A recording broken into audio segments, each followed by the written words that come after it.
Tonight, we're going to start the way we start everything at Brebeuf in prayer. And we thought that starting with St. Ignatius' prayer for generosity would be a good prayer for us to start with. We end all of our all-school masses with this prayer. If you are on the sport and athletics team at Brebeuf, team huddles, before they go out and play and compete, they say this prayer. So this is a prayer you'll get to know quite well. So we'll start with that.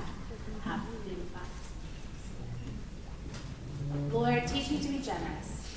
Teach me to serve you as you deserve, to give and not to count the cost, to fight and not to heed the wounds, to toil and not to seek for rest, to labor and not to ask for any reward, save that of knowing that I do your will. Amen. All right. I wanted to start tonight by giving you a little bit of an overview of how we are prepping for you to arrive at Brebeuf. We will support you through this process, and it is really intentional and careful, and it's step by step. So it's not all at once, and we really kind of divided it up for you. The first way that we really try to tell you what you need to know is through our email communication. So you should be getting emails from us. We call them the next steps for the class of 2027. That is my way of ensuring that you're not getting 1 million emails from people you don't know at Brebeuf. And so we try to really streamline that for you. If you are not getting emails or it's not going to the email address that you want, please tell me. We will make those corrections. So sometimes you submit a lot of different email addresses to us, and we want to make sure that you're getting the emails at the right one. The next piece of information I'm going to share with you tonight is all about Brebeuf 101. So that is our website just for you, the incoming students and parents at Brebeuf. So after tonight, I will share that link with you, and all kinds of good information is shared on Brebeuf 101. So be on the lookout for that. And then we have these 2 curriculum nights. They are both in person, and then we offer recordings as well because we know you're busy and you've got lots going on. You can also go back to them and rewatch them if you have questions about any of the process. So tonight's the first one, and we're going to tackle part of what you need to know. The second night, on March 22nd, we'll tackle other placement and scheduling processes. We have more seats here up in the front, and then on the side too, we have more chairs. So feel free to come in. There are some people waiting. They've got open seats up here too, so thank you. Then after that, you will actually have scheduling meetings that you can join with your assigned school counselor. And you'll hear more about that tonight from our Director of School Counseling, Raven Ashworth, who's here in the front. She's going to present to you.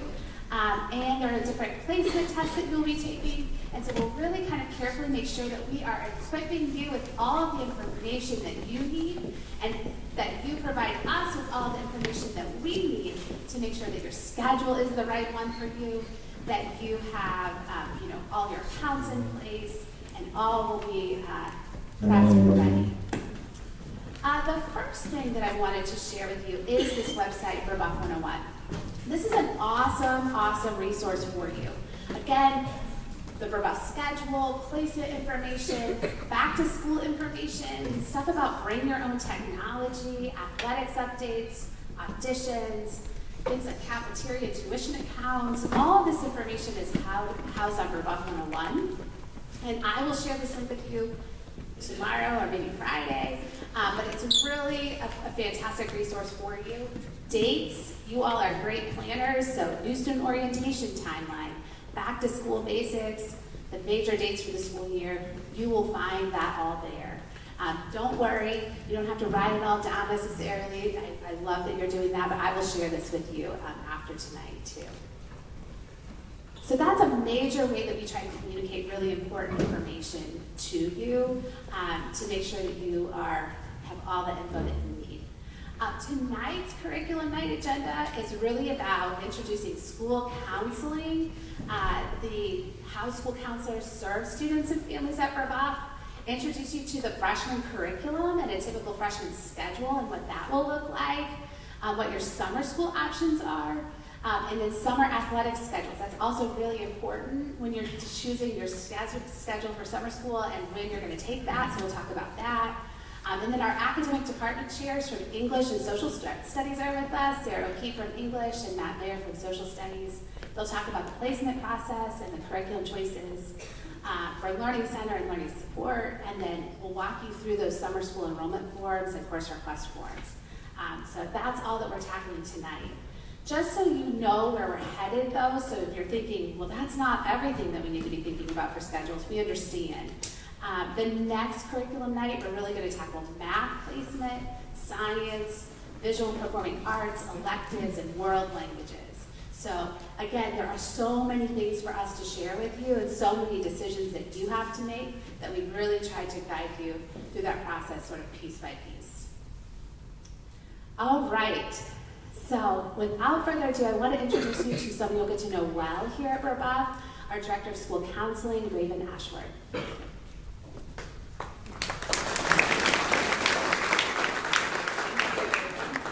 So I am the Director of School Counseling, Raven Ashworth. This is my 6th year here at Brebeuf, and we are so excited to get to know you all. So I'm going to be honest, I don't have teenagers, okay, but I do have 2 toddlers. Yeah, if you know, you know, right? So I thought we could play a really fun game for just a couple seconds. I'm going to just say some statements, and parents, I want you to just yell out whether you think this applies to a toddler or a teenager, okay? First, craves independence. Both.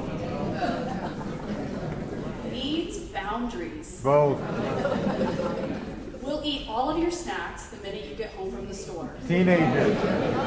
Needs help wiping their butt. Teenagers. Can drive. Sorry, you to question your sanity. Oh. Both. Requires saint-like patience from a parent or guardian. Yeah, both. Needs to know that their parent and guardian is there to catch them when they fall and will continue to love them unconditionally despite their sometimes questionable decisions. Okay. So as you can see, there are great parallels there, and I see them daily. So really, I just want to show you that these next 4 years are really transformative within your teenager's life. And please know, we do not have all the answers, and we don't expect you to have all the answers, because we know they can do some things that we really are like, why did you do that?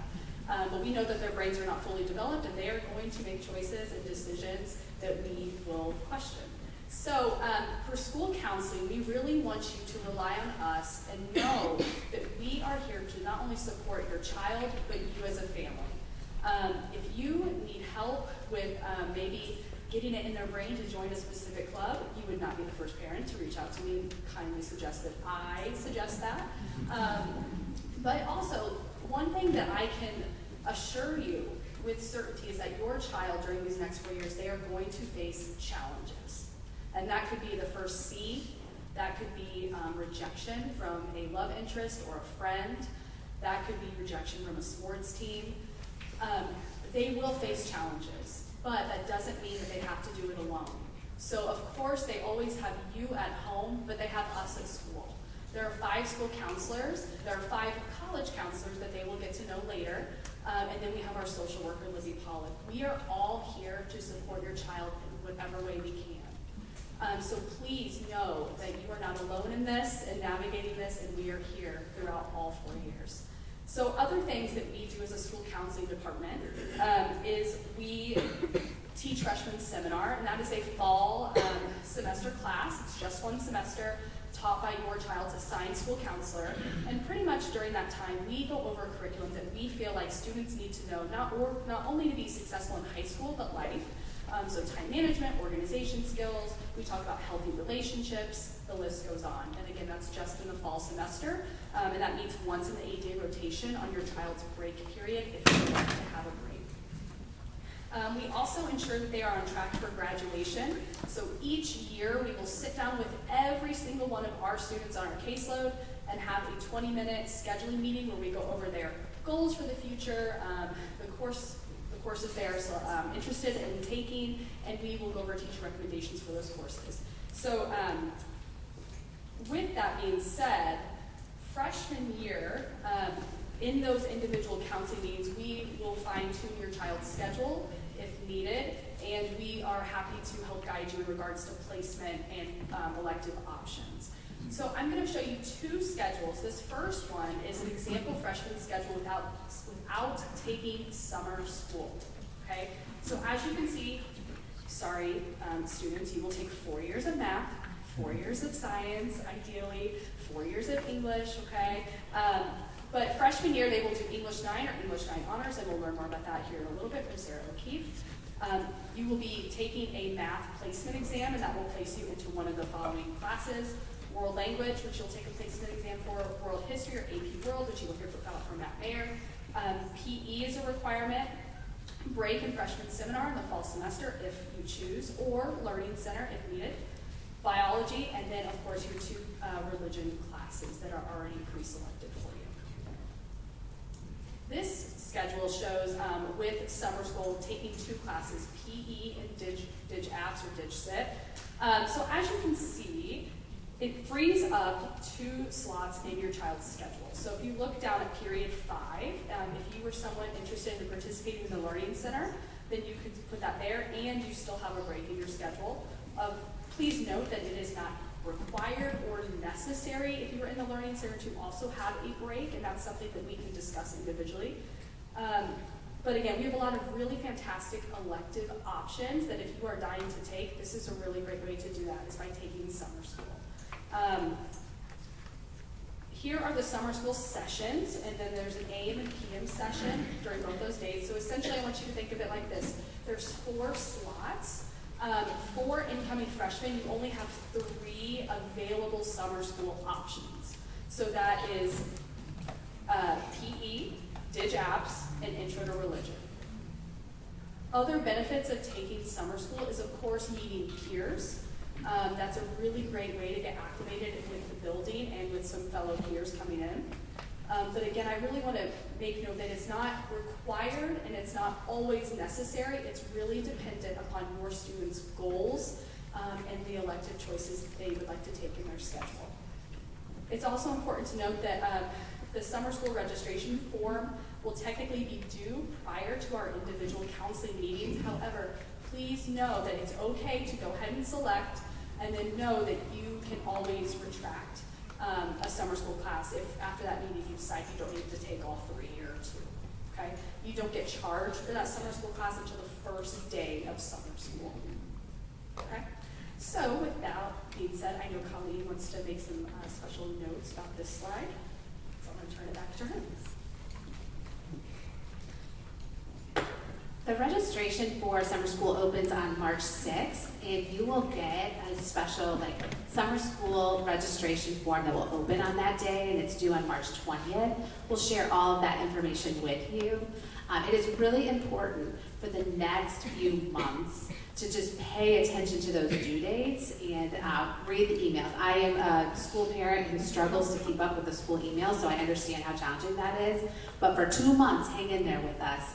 And we'll make sure that we get all this information for you. And Raven is exactly right.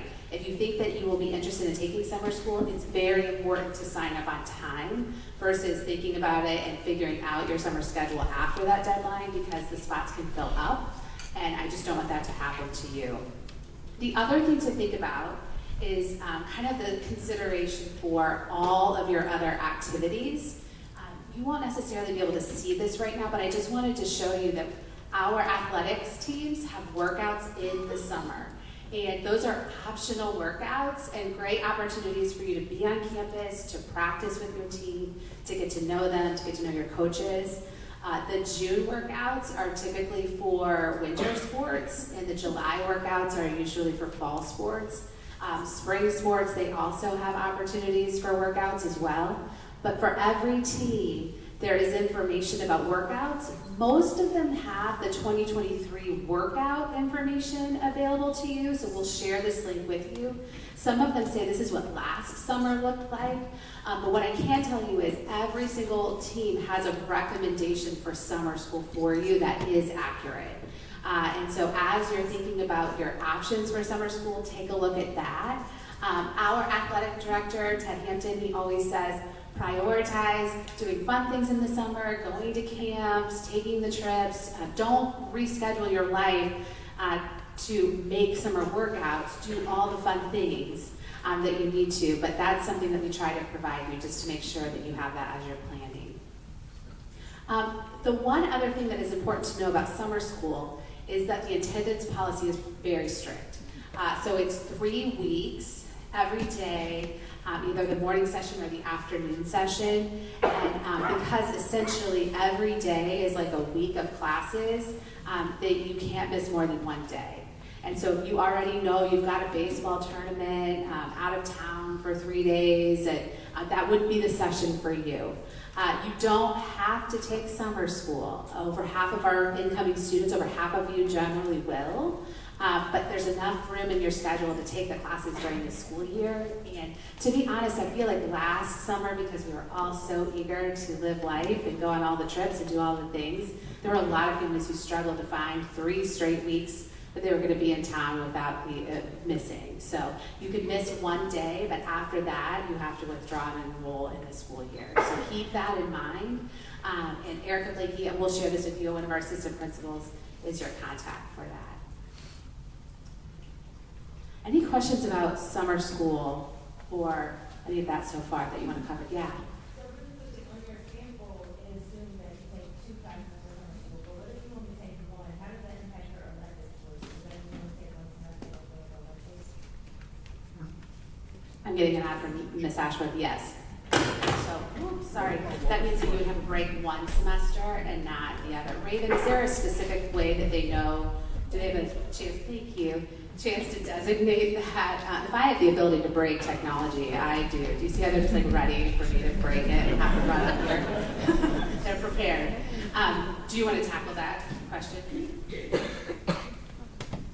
So again, I think it really is dependent upon your child's goals. So I would say a lot of our kids participate in what's called a break period, which is great. It's a really great way to socialize, but you know your child best. And if they are just going to use that time to not seek assistance from teachers or to get work done and you don't feel like they need that, then that's a discussion that you can have. They don't have to have one though. Really, if you go back here,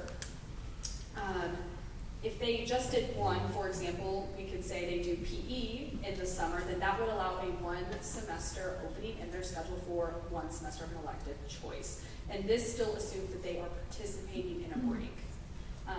So again, this benefits students most if they're in Learning Center, choir, band, orchestra, because typically those all need a year-long commitment. But it's really dependent upon your child's goals. My suggestion would be to over-sign up, and then we can refine in those individual scheduling needs. Any other questions about summer school? Most kids will take 1 class. There are very few people who would take 3 summer school classes. So that would be a very rare situation to do that. But the majority, if they're taking 1, they're taking 1. Because you're kind of thinking about your schedule. Yes. Yeah. PRTs, that's right. So there are students who will take 8 out of the 8 classes because you still are getting those 2 personal responsibility times a day. And so those are still break times during the day. We call them responsibility times because we try to train our students that they're learning how to manage their time, when it's important to work, when they're meeting with their teachers, when clubs meet, that's all happening during personal responsibility time as well.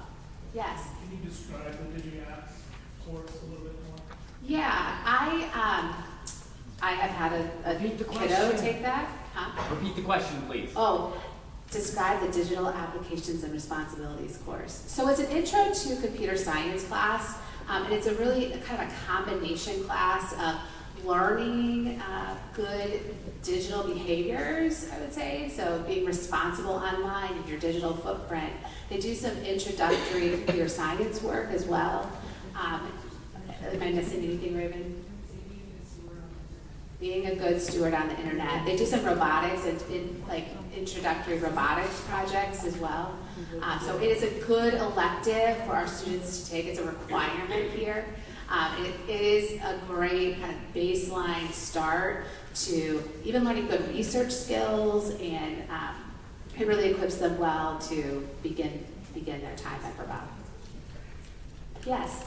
Is it true that students who participate in a sport at Brebeuf receive 1 gym credit through that? They can, but not for the first PE class. Yeah, And so there's- that's for, yeah, they need 2 There's 2 credits total, for okay, that. okay. Yep, so everybody still needs to take PE. Sure. All right. This former English teacher, she does have a favorite department. It is English. So I can't wait for you to meet our fabulous department chair, Sarah O'Keefe, and yearbook advisor.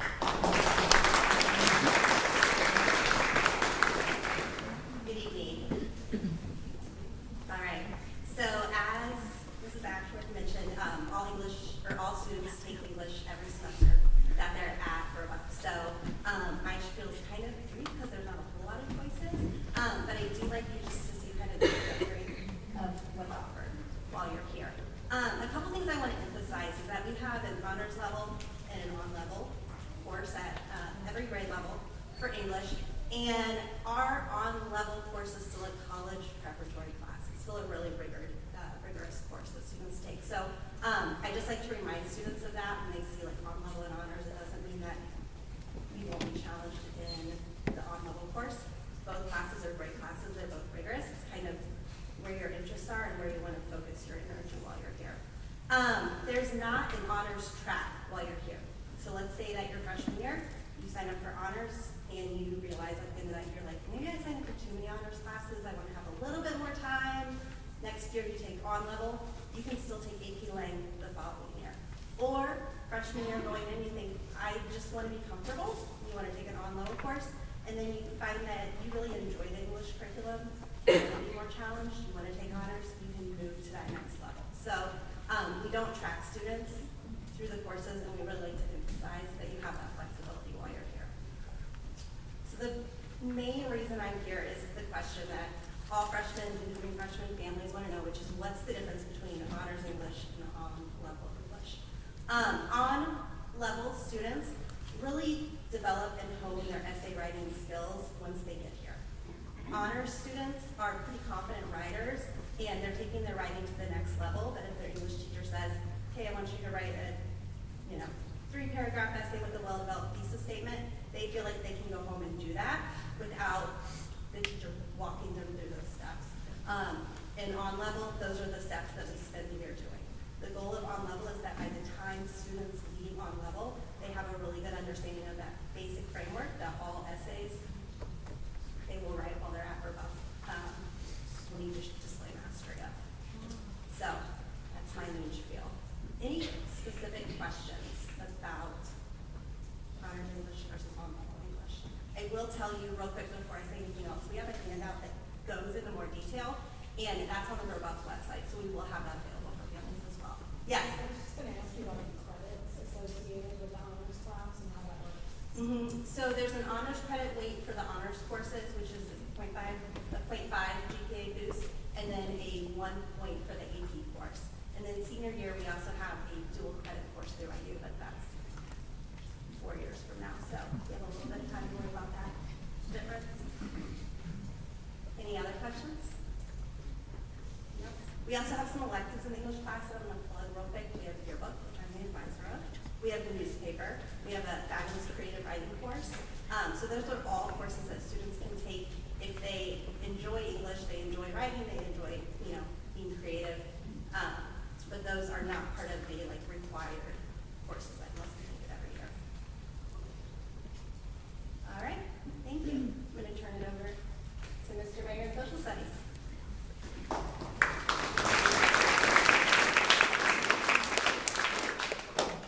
Good evening, everyone. Welcome. My name is Matt Mayer. I'm the Social Studies Department Chair. I'm in the middle of year 15 here at Brebeuf Jesuit. So I've been around Brebeuf for a long time. My wife is a Brebeuf graduate. She's one of 6 kids. 5 out of the 6 kids went to Brebeuf. One got away and went to Chitar, but we live with our decisions. And then my father-in-law was in the first graduating class here. So when I say that my family bleeds maroon and gold, if those are the correct Pantone colors, but we bleed, and parents who've made the best decision and students who made the best decisions, putting your children into the hands of the very capable faculty and staff here at Brebeuf Jesuit. I'm going to be sitting in your chairs next year. I got a 7th grader who will be was literally on his way to soccer practice last night, asking me when soccer tryouts were going to be for next year. So he is ready to go, and that's something that I'm very excited about. As far as social studies is concerned, you're going to have at least three wonderful years with the social studies department. As a freshman, you'll take either World Civilizations or AP World History. We'll get into that a little bit more here in a second. As a sophomore, you'll take U.S. History or AP United States History. Sort of like Ms. McKeith was saying with English, social studies is the same way. If your freshman year you decide, you know what, I'm just going to take regular on-level World Civilizations, that's awesome. You do a great job as a freshman and you go, you know what, I love U.S. history. I don't care so much for world history, but I love U.S. history, and I did well in my classes, and my teachers are talking me up about getting into AP U.S. history. Let's go. Let's do it. And so there is absolutely that case. Or if you take AP World as a freshman and say, yeah, this isn't my jam, you can absolutely take U.S. history. And then as a junior, and there's too many to list off, you can see them on the screen there, we have so many different electives. And actually, we have electives starting in your sophomore year as well, if there's room in your schedule.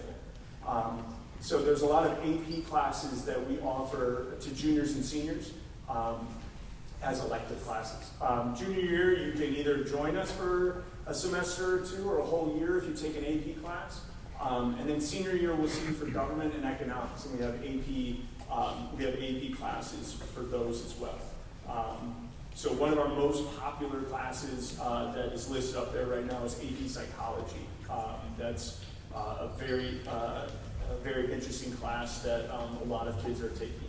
Okay, let's get to the fun part. So if you're interested in taking, I'm going to my notes here. If you're interested in taking AP World History, here's my suggestion to you. One, I would definitely go on the Brebeuf 101 app or on the website and look at the difference. There's a great document there that I'll reference here that talks about the differences. You're going to get a great baseline education as far as world history is concerned in both classes. In the regular on-level world civilization class, we get in the DeLorean and we go all the way back to the Neolithic time period. And then we work our way up. Then, if you decide to take the AP World class, we're going to start in 1200 BCE and then work our way to present day. I will tell you the biggest difference is going to be the amount of work that is involved. There's going to be work in both. Both classes are pretty rigorous. But what I can tell you is that it is a very student-driven class, the AP World History class. You need to be ready to be motivated. You need to have good time management, load management to be successful in this class. A lot of people come to us after like the first month of the semester, where it's usually around the time when the first big assignment's due, and like, oh boy, I don't know what I'm doing. And we have to kind of remind them, like, it is an AP level class. It is an AP level class. So my suggestion to you is that if you love history, if you're very passionate about history, if you love to read, if you love to write, if you love to go in depth in history, things like that, then absolutely please fill out the form and sign up for AP World History. Again, don't forget though, if you want to test the waters before you jump fully in, a good load management suggestion is take our on-level World Civilizations class, see how you feel, and then as a sophomore we can jump in with A-Push as a sophomore, because that is absolutely something you can do. There is a summer assignment that you will complete if you decide to take AP World History that will sort of give you a glimpse into what type of workload, work ethic, all those fun words that you would need to have throughout the course of a regular semester.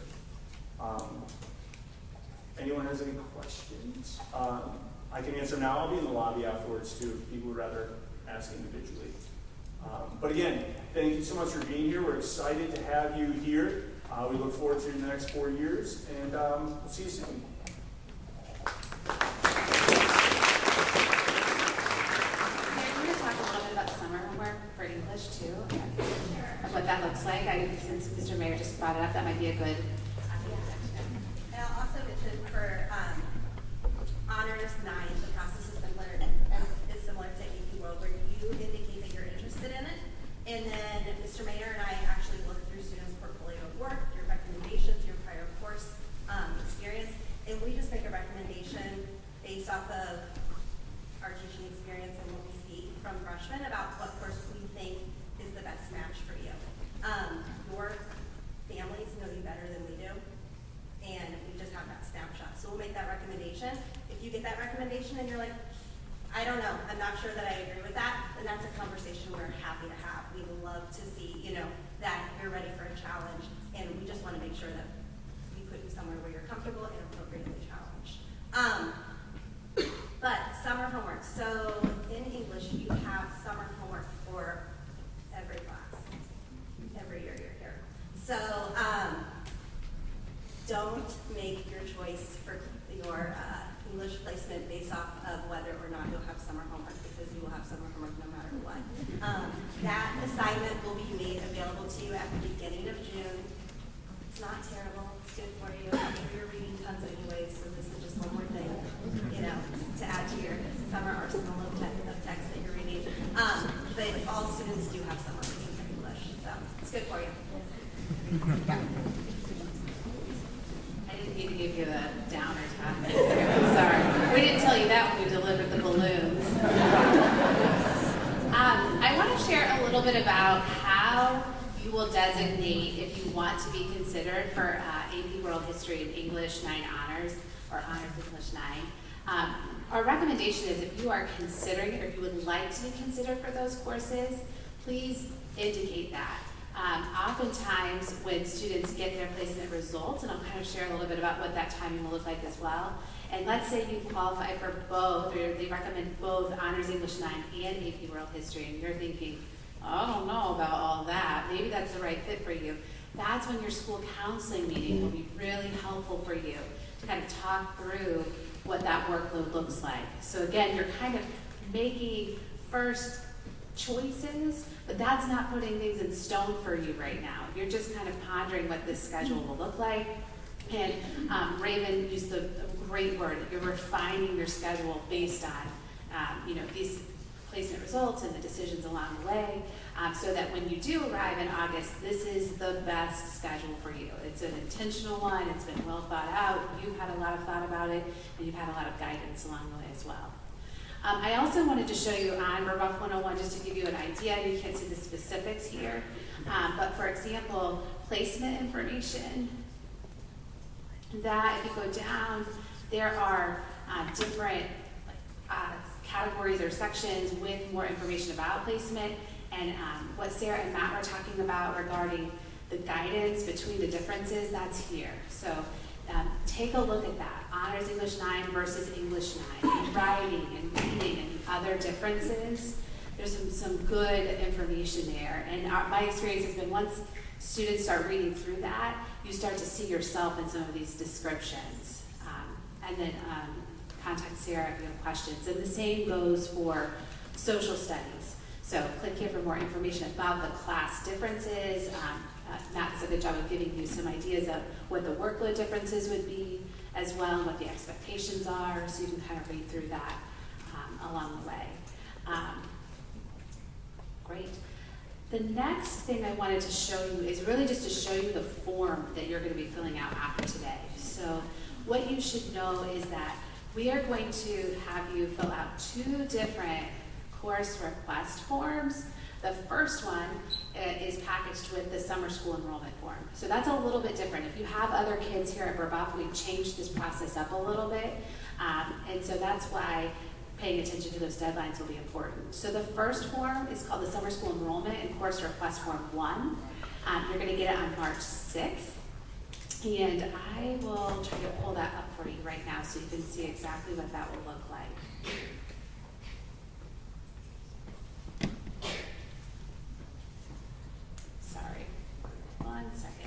basically all of the topics that we are talking about today will help you to fill out this particular form. It will come from Amy Pitcher. Amy Pitcher is our Director of Database Operations. She is someone you're going to get to know. You'll get a lot of emails from Amy Pitcher along the way. All right, for a minute I got nervous it wasn't going to work. But here's what it will look like. It'll come from Amy Pitcher. It'll have a link. And it's a pretty simple form, honestly. The first question it's going to ask you is if you'd like to be considered for Advanced English and Social Studies placement. And you can say AP World History, Honors English 9, both are not applicable, meaning you are not asking to be considered for either of those honors level classes. The next question is also a really important one that we want to make sure that we have written for you, and that is in regards to academic accommodations. And so you have shared, if you have learning accommodations, if you have a diagnosed learning difference, we most likely know that at this point. You've shared that in your application or when you register for the high school placement test.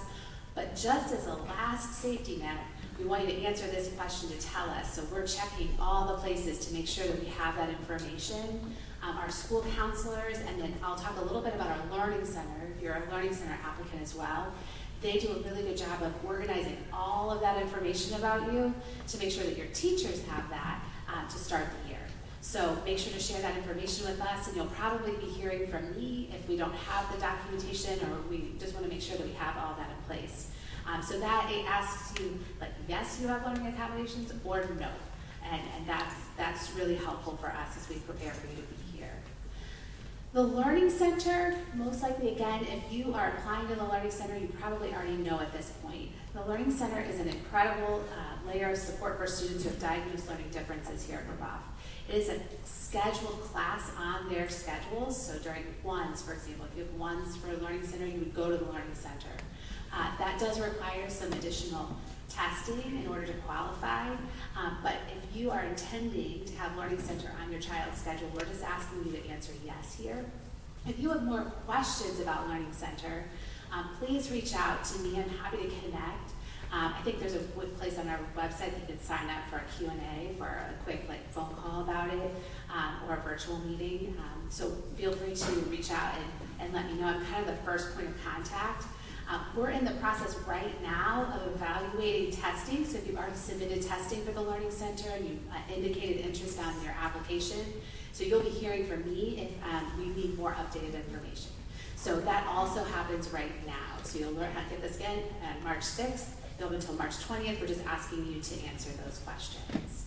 And then the other important piece on this form is the summer school enrollment form. So we're asking you, will your student be attending summer school? If yes, please choose the class below. So yes or no, you're enrolling or not. And then which classes, and then you're choosing which session. Again, you enroll based on your interests and your availability. We'll share with you those athletics workouts and summer school recommendations as well before you have to make these decisions. And if you need to make changes, we'll give you the contact for making those changes as well. If you think that you're going to sign up for summer school though, be sure to do it because it is on a first come, first served basis.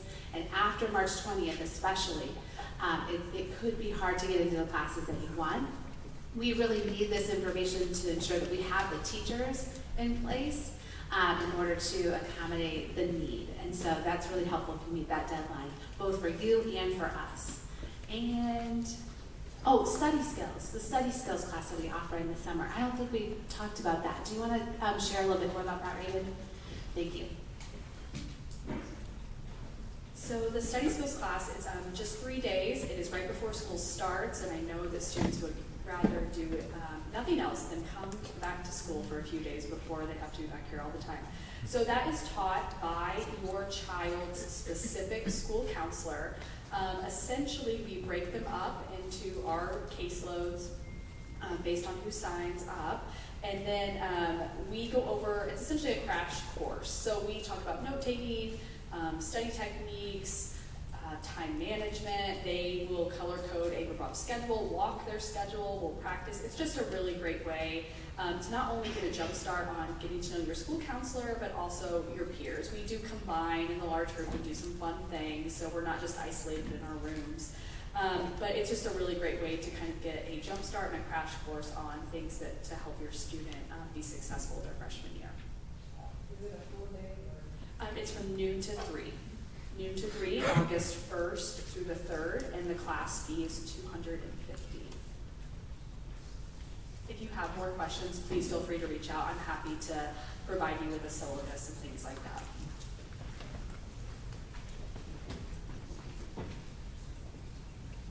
Okay, so you'll get that form on March 6th. We ask that you turn it back, or you return it, you submit it by March 20th. And then the portfolio reviews are going on for advanced course placement in English and social studies, and we're working on the Learning Center documentation. We will share those results with you at the beginning of April. And just in time for you to have your individual scheduling meetings, so we'll share more about that in the next curriculum night. So that's some important timing.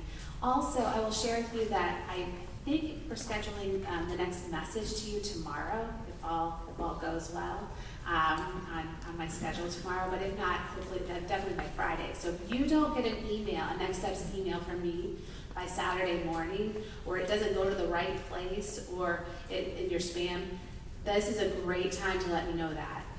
Again, we get your email addresses when you register for a shadow day or a Sunday series event, and in the application. And sometimes those might be different emails. Right now, we're sending you communication to the emails that you supplied in the application. So any tweaking that you want to do, don't hesitate to reach out and let me know. And again, hang in there. It's not every week, but we try to send you all the important steps through those messages. So you'll get that message from me this week. The next curriculum night is on the 22nd. Again, your scheduling meetings will roll out the registrations for those.